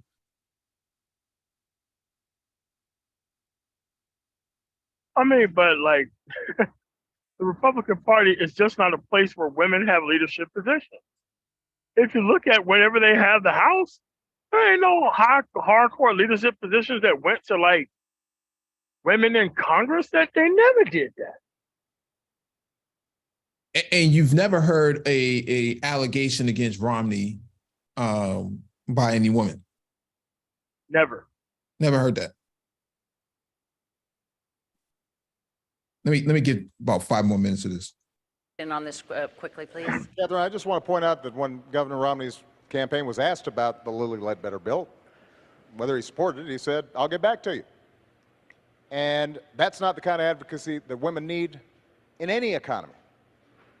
Now, there's some other issues that have a bearing on how women succeed in the workplace. For example, their health care. A major difference in this campaign is that Governor Romney feels comfortable having politicians in Washington decide the health care choices that women are making. I think that's a mistake. In my health care bill, I said insurance companies need to provide contraceptive coverage to everybody who's insured, because this is not just a health issue, it's an economic issue for women. It makes a difference. This is money out of that family's pocket. Governor Romney not only opposed it, he suggested that, in fact, employers should be able to make the decision as to whether or not a woman gets contraception through her insurance coverage. That's not the kind of advocacy that women need. When Governor Romney says that we should eliminate funding for Planned Parenthood, there are millions of women all across the country who rely on Planned Parenthood for not just contraceptive care, they rely on it for mammograms, for cervical cancer screenings. That's a pocketbook issue for women and families all across the country. And it makes a difference in terms of how well and effectively women are able to work. When we talk about child care and the credits that we're providing, that makes a difference in terms of whether they can go out there and earn a living for their family. These are not just women's issues. These are family issues. These are economic issues. And one of the things that makes us grow as an economy is when everybody participates and women are getting the same fair deal as men are. And I've got two daughters, and I want to make sure that they have the same opportunities that anybody's sons have. And that's part of what I'm fighting for as President of the United States. I want to move us along here to Susan Katz, who has a question, and Governor, it's for you. Governor Romney, I am an undecided voter because I'm disappointed with the lack of progress I've seen in the last 4 years. However, I do attribute much of America's economic and international problems to the failings and missteps of the Bush administration. Since both you and President Bush are Republicans, I fear a return to the policies of those years should you win this election. What is the biggest difference between you and George W. Bush, and how do you differentiate yourself from George W. Bush? Great. Thank Thank you. And my pause right here. I just want my to pause right make here. sure that This is the type of dumbass motherfucker that is undecided. What are you undecided about? You just said you don't want to return back to the Bush policies. That's what you fear. What are you talking about? You're undecided. What are you undecided about? You know what the Republican Party? God damn! All right, man. Go ahead, man. Go ahead. Go ahead. I think I was supposed to get the last answer, but I want to point out that I don't believe. I don't think so, Candy. I don't believe. I want to make sure our timekeepers are working Okay. here. The timekeepers are all working, and let me tell you that the last part, it's for the two of you to talk to one another, and it isn't quite as ordered as you think. But go ahead and use this 2 minutes any way you'd like to. The question is on the floor. I just note that I don't believe that bureaucrats in Washington should tell someone whether they can use contraceptives or not. And I don't believe employers should tell someone whether they could have contraceptive care or not. Every woman in America should have access to contraceptives. And the president's statement of my policy is completely and totally wrong. Governor, let me come back and answer your question. President Bush and I are different people, and these are different times. And that's why my 5-point plan is so different than what he would have done. I mean, for instance, we can now, by virtue of new technology, actually get all the energy we need in North America without having to go to the Arabs or the Venezuelans or anyone else. That wasn't true in his time. That's why my policy starts with a very robust policy to get all that energy in North America and become energy secure. Number two, trade. I'll crack down on China. President Bush didn't. I'm also going to dramatically expand trade in Latin America. It's been growing about 12% per year over a long period of time. I want to add more free trade agreements so we have more trade. Number three, I'm going to get us to a balanced budget. President Bush didn't. President Obama was right. He said that was outrageous to have deficits as high as $500 billion under the Bush years. He was right. But then he put in place deficits twice that size for every one of his 4 years. And his forecast for the next 4 years is more deficits, almost that large. So that's the next area I'm different than President Bush. And then let's take the last one, championing small business. Our party has been focused on big business too long. I came through small business. I understand how hard it is to start a small business. That's why everything I'll do is designed to help small businesses grow and add jobs. I want to keep their taxes down on small business. I want regulators to see their job as encouraging small enterprise, not crushing it. And the thing I find most troubling about Obamacare, well, it's a long list, but one of the things I find most troubling is that when you go out and talk to small businesses and ask them what they think about it, they tell you it keeps them from hiring more people. My priority is jobs. I know how to make that happen. And President Bush had a very different path for a very different time. My path is designed in getting small businesses to grow and hire people. Thanks, Governor. Mr. President. Well, first of all, I think it's important to tell you that we did come in during some tough times. We were losing 800,000 jobs a month when I started. But we have been digging our way out of policies that were misplaced and focused on the top doing very well and middle-class folks not doing well. Now, we've seen 31 consecutive months of job growth, 5.2 million new jobs created. And the plans that I talked about will create even more. But when Governor Romney says that he has a very different economic plan, the centerpiece of his economic plan are tax cuts. That's what took us from surplus to deficit. When he talks about getting tough on China, keep in mind that Governor Romney invested in companies that were pioneers of outsourcing to China and is currently investing in countries, in companies that are building surveillance equipment for China to spy on its own folks. Governor, you're the last person who's going to get tough on China. And what we've done when it comes to trade is not only sign 3 trade deals to open up new markets, but we've also set up a task force for trade that goes after anybody who is taking advantage of American workers or businesses and not creating a level playing field. We've brought twice as many cases against unfair trading practices than the previous administration, and we've won every single one that's been decided. When I said that we had to make sure that China was not flooding our domestic market with cheap tires, Governor Romney said I was being protectionist, that it wouldn't be helpful to American workers. Well, in fact, we saved 1,000 jobs. And that's the kind of tough trade actions that are required. But the last point I want to make is this. There are some things where Governor Romney is different from George Bush. George Bush didn't propose turning Medicare into a voucher. George Bush embraced comprehensive immigration reform. He didn't call for self-deportation. George Bush never suggested that we eliminate funding for Planned Parenthood. So there are differences between Governor Romney and George Bush, but they're not on economic policy. In some ways, he's gone to a more extreme place when it comes to social policy. And I think that's a mistake. That's not how we're going to move our economy forward. I want to move you both along to the next question because it's in the same wheelhouse, so you will be able to respond. But the president does get this question. I want to call on Michael Jones.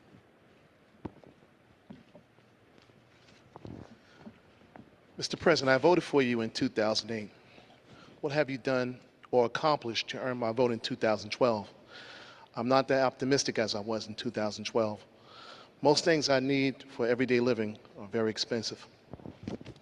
Well, we've gone through a tough 4 years. There's no doubt about it. Okay. But let's pause this right here. Haven't we heard this, line of thinking before? Have we heard this shit? Everything is so expensive. Just the other day, we played a clip of another content creator talking about groceries are so high. Well, this guy at least had enough common sense, like to say, me and like kind of highlight like his individual versus like now in 2023, you got people who want to run up here and say, well, what are you doing for Black people, Mr. President? No, but that's pretty much the same question. It's the same question. It's like things are expensive. Okay, what things are expensive? What went up during his 4 years that now you want to vote for a whole conservative that has never given a damn about you? Oh, he didn't say he said he's disappointed, but he didn't say what vote for him. No, he said, but he wants. What's the alternative, though? What's the alternative to Obama? Yes. What's the alternative? And also, what went up? Was it gasoline? Mm-hmm. Was it groceries? What was it? Because when things go up under Republicans, people know how to shut the hell up. Like when inflation is just sharply went up under Republicans, you don't hear nobody talking about trying to lower prices like they was when the Democrats were in charge. This is what I'm saying, man. Like when people start talking this economic shit, dude, they don't even know how to criticize Republicans on economic shit. They just want Democrats to fix everything. They never hold Republicans responsible for anything. Okay, things went up. What went up? Prescription drugs? Guess who's vetoing that? The Republican Party. Oh, well, I'm disappointed. Kiss my ass. Tell me why I should vote for you. Like, man, get the fuck out of my face, shit, man. Well, here's the other thing. Like, this debate is what, probably like 2011. This is 2012. Yeah. This is 2012. This is his second. This is him going for re-election. This is October of 2012. Oh, okay, it's October. Okay. Yep. Okay. Now, because I was gonna say, to MOT's point of stuff going up. Well, of course, you kind of want stuff to go up because essentially what you had when Obama came into office, but you had deflation, but not in a good way. Like you basically had everything was falling because the economy was pretty much a free fall. Like losing 700,000 jobs a month. Yeah. For the so first of course, 6 months. So of course things were going down, and now they're starting to go up a little bit because like you just want them to go up at a reasonable level. What this guy is probably alluding to is that the economy stuff is going up, and I probably don't have like the jobs or things in place to actually like that the economy is rebounding, but the job market for him is probably not. Yeah, because it's kind of like if these dudes just can't get anybody jobs that make more than what they get paid now, that anybody can do, then the economy's bad. It's just not a skill-based thing. They just want to walk into a job, get paid more money than they're getting paid now, not even having to be skilled up. And they're like, oh, everything's getting expensive. Then I'm sorry, dude, you're going to have to skill up, or else you're going to have to be very specific about what went up in your case. But they can't go that far into the question because everything boomerangs back to personal finance, rather than expecting the president to do something that, like, a president can't make you skill up, man. Like, some of this stuff is really falls on the individual side. I can't even believe I'm sounding like a conservative on some personal responsibility shit, but that's what it is. Let me just finish playing Obama's response, and then we'll close out. I told the American people, and I told you, I would cut taxes for middle-class families, and I did. I told you I'd cut taxes for small businesses, and I have. I said that I'd end the war in Iraq, and I did. I said we'd refocus attention on those who actually attacked us on 9/11. And we have gone after al-Qaeda's leadership like never before, and Osama bin Laden is dead. I said that we would put in place healthcare reform to make sure that insurance companies can't jerk you around, and if you don't have health insurance, that you'd have a chance to get affordable insurance. And I have. I committed that I would rein in the excesses of Wall Street, and we passed the toughest Wall Street reforms since the 1930s. We've created 5 million jobs, gone from 800,000 jobs a month being lost, and we are making progress. We saved an auto industry that was on the brink of collapse. Now, does that mean you're not struggling? Absolutely not. A lot of us are. And that's why the plan that I've put forward for manufacturing and education and reducing our deficit in a sensible way, using the savings from ending wars to rebuild America and putting people back to work, making sure that we are controlling our own energy, but not just the energy of today, but also the energy of the future. All those things will make a difference. So the point is, the commitments I've made, I've kept. And those that I haven't been able to keep, it's not for lack of trying, and we're going to get it done in a second term. But you should pay attention to this campaign because Governor Romney has made some commitments as well. And I suspect he'll keep those too. When members of the Republican Congress say we're going to sign a no-tax pledge so that we don't ask a dime from millionaires and billionaires to reduce our deficit so we can still invest in education and helping kids go to college, he said, me too. When they said, we're going to cut Planned Parenthood funding, he said, me too. When he said, we're going to repeal Obamacare, first thing I'm going to do, despite the fact that it's the same health care plan that he passed in Massachusetts and is working well, he said, me too. That is not the kind of leadership that you need, but you should expect that those are promises he's going to keep. And the choice in this election is going to be whose promises are going to be more likely to help you in your life, make sure your kids can go to college, make sure that you are getting a good paying job, making sure that Medicare and Social Security will be there for you. Thank you. Governor. I think you know better. I think you know that these last 4 years haven't been so good as the president just described, and that you don't feel like you're confident that the next 4 years are going to be much better either. I can tell you that if you were to elect President Obama, you know what you're going to get. You're going to get a repeat of the last 4 years. We just can't afford 4 more years like the last 4 years. He said that by now we'd have unemployment at 5.4%. The difference between where it is and 5.4% is 9 million Americans without work. I wasn't the one that said 5.4%. This was the president's plan. Didn't get there. He said he would have by now put forward a plan to reform Medicare and Social Security because he pointed out they're on the road to bankruptcy. He would reform them. He'd get that done. He hasn't even made a proposal on either one. He said in his first year he'd put out an immigration plan that would deal with our immigration challenges. Didn't even file it. This is a president who has not been able to do what he said he'd do. He said that he'd cut in half the deficit. He hasn't done that either. In fact, he doubled it. He said that by now middle-income families would have a reduction in their health insurance premiums by $2,500 a year. It's gone up by $2,500 a year. And if Obamacare is passed or implemented, it's already been passed, if it's implemented fully, it'll be another $2,500 on top.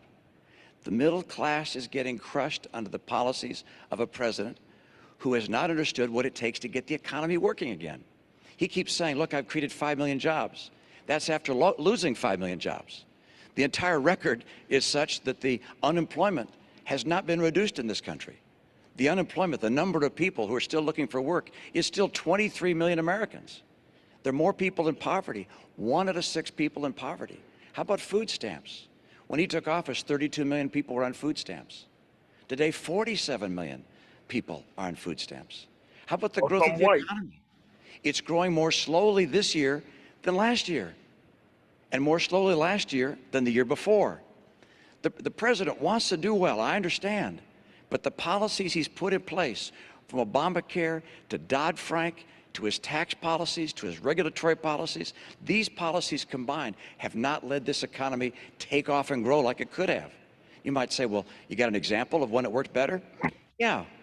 In the Reagan recession, where unemployment hit 10.8%, between that period, the end of that recession, and equivalent period of time to today, Ronald Reagan's recovery created twice as many jobs as this president's recovery. 5 million jobs doesn't even keep up with our population growth. And the only reason the unemployment rate seems a little lower today is because of all the people that have dropped out of the workforce. The president has tried, but his policies haven't worked. He's great as a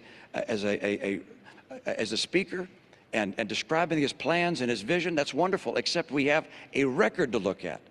And that record shows he just hasn't been able to cut the deficit, to put in place reforms for Medicare and Social Security, to preserve them, to get us the rising incomes we need. Median incomes down $4,300 a family, and 23 million Americans out of work. That's what this election is about.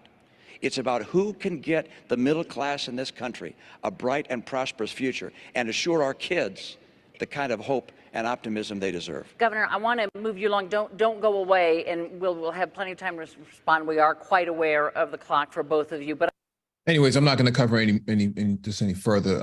I just want to show an example of what Romney was like in 2012 and what the Republicans are going to be missing going forward. Because I don't think you have anybody as polished as he was back then today.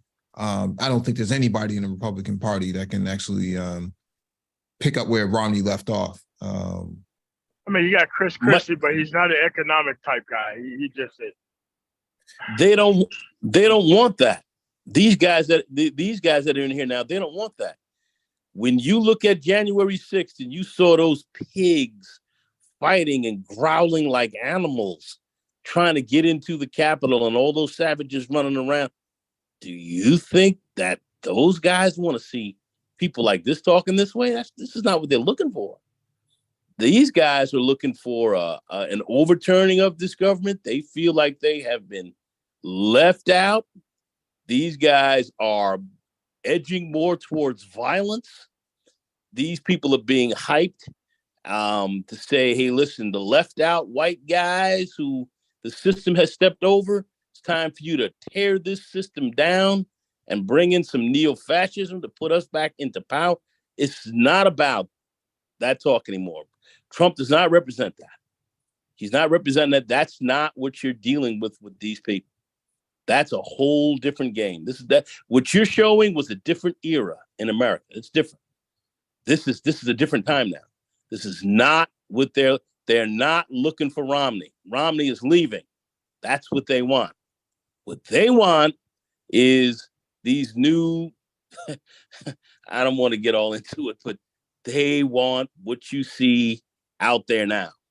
These crazies running out here, making no sense, but we want to be in power. We want to maintain our power any which way we can.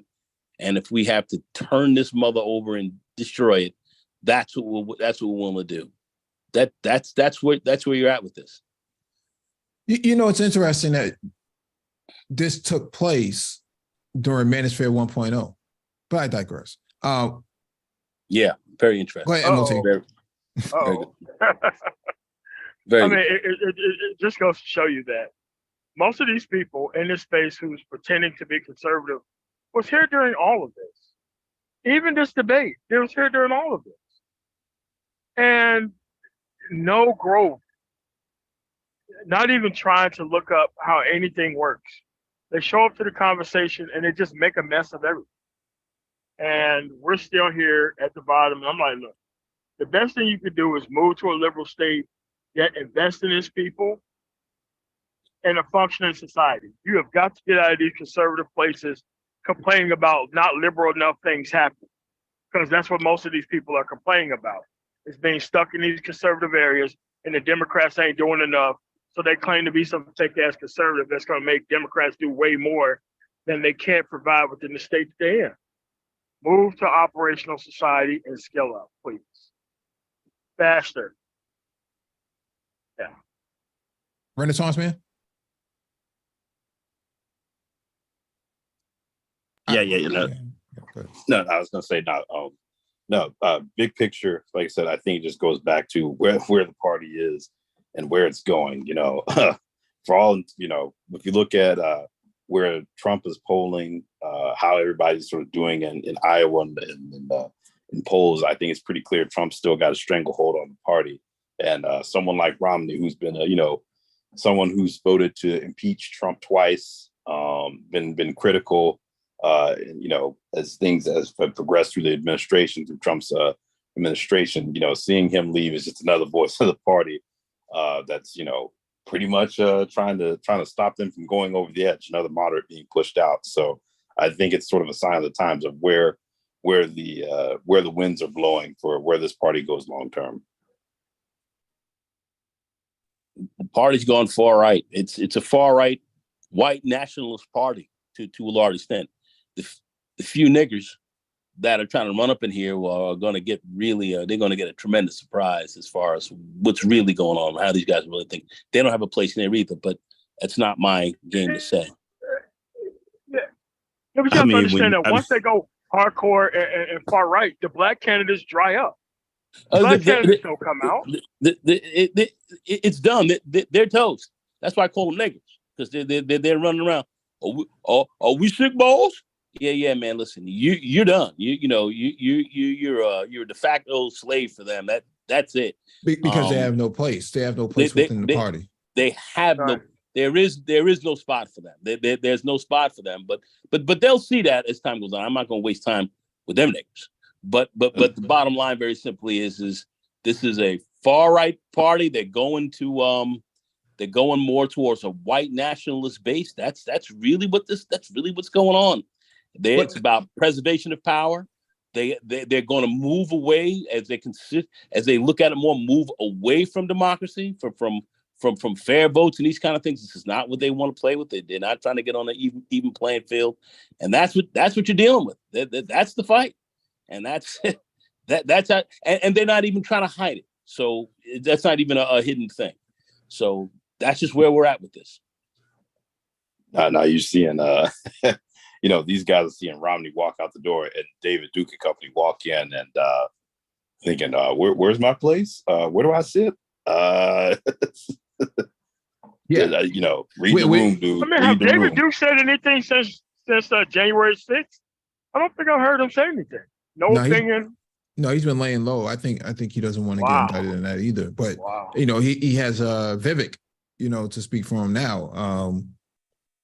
If you're Tim Scott, if you're any black conservative, how do you shake hands with a Vivek, who says that Juneteenth was it's a stupid holiday, Now I wonder if you'll get the same response, when Florida put out their curriculum, DeSantis, finally, Byron Donalds and like Wesley Hunt, these guys were like, oh, they've gone too far, with the whole slavery thing, but they agree with 98% of the curriculum. They just didn't agree with, well, you got to teach the positive side of slavery or the benefits.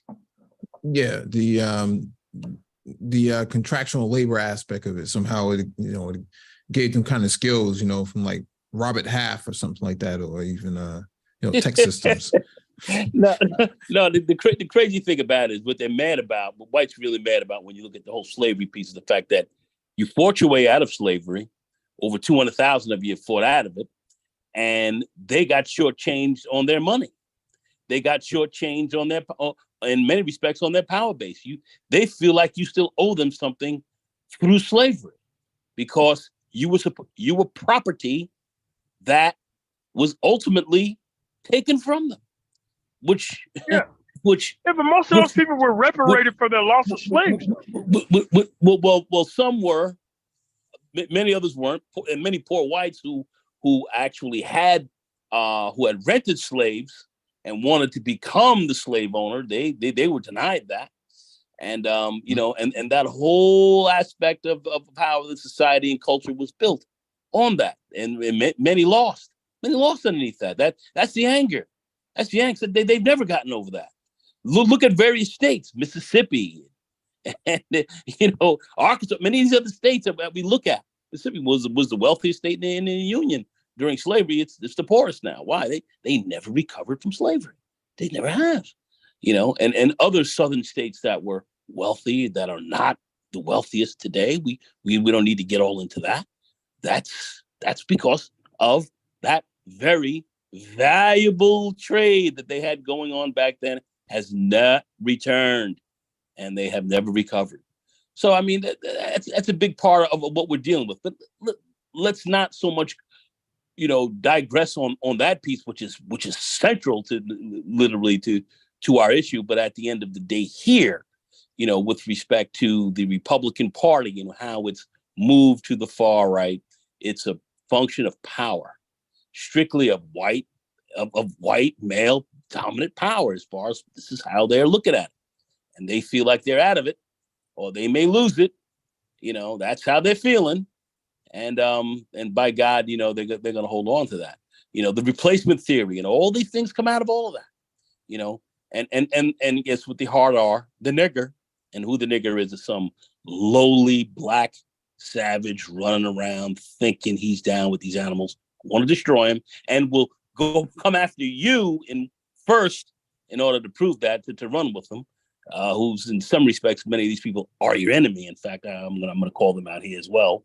But at the end of the day, they'll side with these people to literally take you out of the game. They're trying to knock you out of the box.